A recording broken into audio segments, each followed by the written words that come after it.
धरती पर कैसे आया था कलयुग। दोस्तों, पुराणों में 4 युगों के बारे में बताया गया है। सत्ययुग, त्रेता युग और द्वापर युग और कलयुग।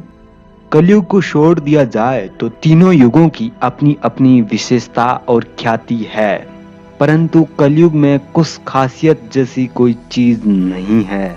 चारों ओर अहंकार, प्रतिशोध, लालच और आतंक ही दिखाई देता है। कलयुग को एक श्राप कहा जाता है जिसे हर मौजूदा इंसान भुगत रहा है। हाँ, तकनीकी का अधिकाधिक विकास से इस युग में बहुत कुछ प्रभाव आया है, लेकिन नकारात्मक स्थितियां को नहीं बदला जा सकता। तो दोस्तों, आज अपन जानेंगे कि किस प्रकार से हुई कलयुग की शुरुआत, कैसे आया था पृथ्वी पर कलयुग। लेकिन दोस्तों, वीडियो शुरू करने से पहले आपको बता दूं कि अभी तक आपने चैनल को सब्सक्राइब नहीं किया है तो सब्सक्राइब करें और बेल आइकन दबाकर घंटी पर जरूर दबाएं। दोस्तों, कैसे आया था पृथ्वी पर कलयुग? क्या हमने कभी इस बात की ओर से ध्यान दिया है? इस बात पर हमने कभी ऐसा सोचा है? ऐसा क्या कारण होगा जिसके चलते कलयुग को धरती पर आना पड़ा? वह ना सिर्फ आया बल्कि यहाँ आकर यहीं का हो गया। तो आखिर क्या रहस्य है कलयुग की धरती पर आगमन के पीछे? चलते आज हम आपको रहस्य से अवगत कराने जा रहे हैं जो कलयुग को धरती पर आगमन के पीछे छुपा है। तो दोस्तों, आज अपन जानेंगे कि कैसे हुई कलयुग की शुरुआत। महान गणितज्ञ आर्यभट्ट ने अपनी पुस्तक आर्यभट्टम में बताया है और उसमें उल्लेख मिलता है कि जब वह 23 वर्ष के थे तब कलयुग का 37,000वां वर्ष चल रहा था। आंकड़ों के अनुसार आर्यभट्ट का जन्म 476 ईस्वी में हुआ था। गणना की जाए तो कलयुग का प्रारंभ 3102 ईसा पूर्व पहले हो चुका था। पुराणों कथाओं में क्या कहा गया है, लेकिन कलयुग धरती पर आया कैसे, इसके पीछे एक पौराणिक कथा विद्यमान है जो पांडवों के महाप्रलय से जुड़ी है। दोस्तों, कलयुग को लेकर कई प्रकार की कथाएं मौजूद है, लेकिन पुराणों में ये कथा प्रचलित है। बात यह थी कि जब धर्मराज युधिष्ठिर अपना पूरा राजपाट परीक्षित को छोड़कर अन्य पांडवों और द्रौपदी समेत महाप्रयाण हेतु हिमालय की ओर निकले थे, उन दिनों स्वयं धर्म बल रूप लेकर गाय रूपी बेटी पृथ्वी देवी से सरस्वती नदी किनारे मिली थी। गाय रूपी पृथ्वी के नैन आंसू से भरे हुए थे, उनके आंखों से अश्रु धारा बह रही थी। पृथ्वी देवी का क्या था दुख दोस्तों? पृथ्वी को दुख इस बात का था। तब धर्म ने उसको परेशानियों के कारण पूछा कि आखिरकार तुम्हें इतनी क्रोधित होकर, यहाँ इतनी लाचार होकर किस प्रकार रो रही हो, कारण बताइए। धर्म ने कहा, देवी तुम ये देख कर तो नहीं रो रही हो कि मेरा बस एक पैर है, यहाँ तुम इस बात को से दुखी हो कि अब तुम्हारे ऊपर ताकतों का शासन हो गया है।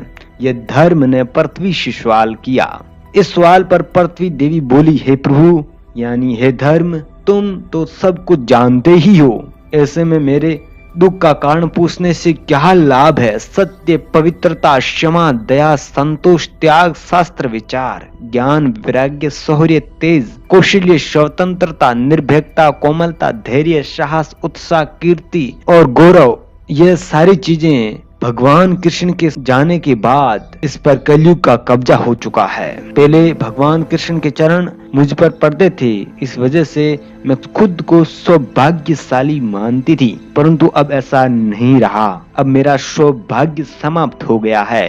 धर्म और पृथ्वी आपस में बात कर ही रहे थे, उतने में असुर रूपी कलयुग वहां आ पहुंचा और बैल और गाय रूपी धर्म और पृथ्वी को मारने लगा। यानी कि पृथ्वी गाय रूपी थी और बैल रूपी था धर्म। उन दोनों को असुर रूपी एक कलयुग आया और मारने लगा। राजा परीक्षित वहां से गुजर रहे थे। जब उन्होंने ये दृश्य अपनी आंखों से देखा तो कलयुग पर बहुत क्रोधित हुए। धनुष बाण रखते हुए राजा परीक्षित ने कलयुग से कहा, दुष्ट पापी तू कौन है? उन निर्गाय तथा बैल को क्यों सता रहा है? तू महान अपराधी है, तेरा अपराध समा तुझे भोगना पड़ेगा, तेरा वध निश्चित है। राजा परीक्षित ने बैल के स्वरूप में धर्म और गाय के स्वरूप में पृथ्वी देवी को पहचान लिया था। परीक्षित राजा ने कहा, हे वृषभ, आप धर्म के मर्म को भली भांति जानते हैं, इसलिए आप किसी के विषय में गलत ना कहते हैं और अपने ऊपर अत्याचार करने वालों का नाम भी नहीं बता रहे हैं। यह धर्म सतयुग में आप तप, पवित्रता, दया और सत्य 4 चरण थे। त्रेता में 3 चरण रह गए, द्वापर में 2, अब कुछ भी नहीं बचा है। प्रति देवी भी इस बात से दुखी है। ये बात जब उस समय कही, इतना कहते ही राजा परीक्षित ने अपनी तलवार निकाली और कलयुग को मारने के लिए आगे बढ़े। राजा परीक्षित का क्रोध देखकर कलयुग कांपने लगा, थर थर कांपने लगा। कलयुग भयभीत होकर अपनी राजसी वेश को उतारकर राजा परीक्षित के चरणों में गिर गया, क्षमा याचना करने लगा। राजा परीक्षित ने शरण में आए हुए कलयुग को मारना भी उचित नहीं समझा। उसे कहा, हे कलयुग, तुम मेरे शरण में आ गए हैं, इसलिए मैं तुझे जीवन दान दे रहा हूँ, किंतु अधर्म, पाप, झूठ, चोरी, कपट और दरिद्रता आदि अनेक उपद्रव का मूल कारण केवल तू ही हो। तू मेरे राज्य से बाहर निकल जा और कभी लौटकर मेरे शासन में नहीं आना। ये बात सुनकर, परीक्षित की बात सुनकर कलयुग ने कहा कि पूरी पृथ्वी पर आपका निवास है, यानी आपका शासन है। पृथ्वी पर ऐसा कोई स्थान नहीं आपके राज में ना हो। ऐसा मुझे रहने के लिए स्थान कहाँ मिलेगा प्रभु। कलयुग के ये कहने पर राजा परीक्षित सोचकर कहे, झूठ, दया, पाप, हिंसा, इन 4 स्थानों पर असत्य, मंद, काम और क्रोध का निवास होता है। तू उन 4 स्थानों पर रह सकता है। परंतु उस पर कलयुग बोला, हे राजन, ये 4 स्थान मेरे रहने के लिए अपर्याप्त है, अन्य जगह भी प्रदान कीजिए मुझे। मांग पर राजा परीक्षित ने उसे स्वर्ण के रूप में 5वां स्थान प्रदान किया। स्वर्ण रूपी स्थान मिलते ही कलयुग ने राजा परीक्षित के सोने के मुकुट में वास कर लिया। कलयुग उन स्थानों के लिए प्रत्यक्ष था तो वहां से चला गया, किंतु कुछ दूर जाने के बाद अदृश्य रूप से आकर राजा परीक्षित के स्वर्ण मुकुट में रहने लगा या निवास करने लगा। महाकांडीय पुराण के अनुसार कुछ विशेषता इस प्रकार बताई जा रही है कि कलयुग के दौरान शासक जनता पर मनमाने ढंग से शासन करते थे, मन चाहे ढंग से उन पर कर्ज थोपते थे, उन पर भार देते थे, उनको पीड़ित करते थे। शासक अपने राज्य में आध्यात्मिक की जगह भय का प्रसार करते थे, स्वयं एक दूसरे को बड़ा बनाते थे और लोगों का अपमान करते थे, उनके साथ गंद व्यवहार करते थे। ऐसा बताया जा रहा है। ये मांडलिका पुराण में बताया जाता है कि वह इस प्रकार से लोगों को हीन भावनाओं से देखते थे, लोगों पर अत्याचार करते थे, वह किसी भी प्रकार की कोई रियायत लोगों को नहीं देते थे। इसके चलते कलयुग की शुरुआत हुई, ऐसा भी बताया जा रहा है। इस प्रकार इस बड़ी संख्या में पलायन शुरू हो जाता है। लोग सस्ते खाद्यान्न पदार्थ और सुविधा तलाश में अपने घर को छोड़कर जाने के लिए मजबूर हो गए। धर्म को नजरअंदाज कर दिया गया। लालच, सता, पेशा सभी के मस्तिष्क में प्रबल रूप से विद्यमान रह गया। लोग बिना किसी पछतावे के अपराधी बनकर लोगों की हत्या कर रहे थे और संभोग जिंदगी में सबसे बड़ी जरूरत बन गई थी। विभिन्न प्रकार की संभोग जो आप जानते हैं, उन प्रकार की जिंदगी सबके लिए बन गई थी। लोग बहुत आसानी से विभिन्न प्रकार के ऐसे काम कर देते थे जो ना जाने कैसे कैसे करते थे।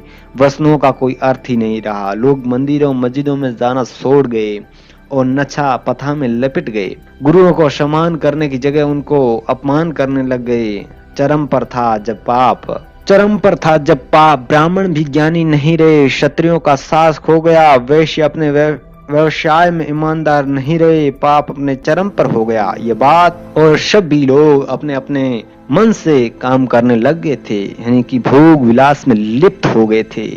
विभिन्न प्रकार की जो क्रियाएं होती हैं जो ना करने योग्य होती हैं, उन क्रियाओं में भोग वासना में लिप्त हो गए थे।